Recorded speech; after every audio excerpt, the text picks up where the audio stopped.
Old qibla tomonda divanda odam uxlab yotibdi. Biz mana shu divonning balandligini sutra qilib namoz o'qisak bo'ladimi? Yoki divandagi odamni turg'izib yuborishimiz kerakmi debdilar. Yo'q, nimaga turg'izasiz? Uxlaversin u odam. Albatta o'shani sutra qilib o'qiverasiz. Chunki kamu axiratir rahil. Egarning orqa qismi, ya'ni tuyaning egarini orqa qismi suyanadigan.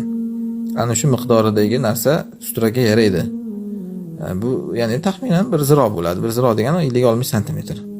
Agar siz aytayotgan divonning balandligi ham shu 56 sm, 50-60 sm bo'lsa, o'sha sutra deyiladi.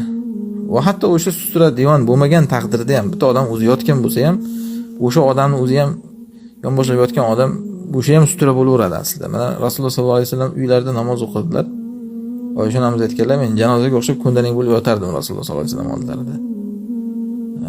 Rasululloh sajda qilsalar, meni oyog'imga teginardilar, turtardilar, men oyog'imni yig'ib olardim.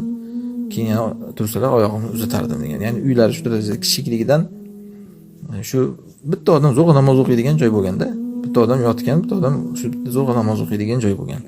O'shanda mana Oysha onamiz Rasulullohning ro'paralarida, ya'ni ayol kishi bo'lib ham ko'ndalang bo'lib yotaveryaptilar.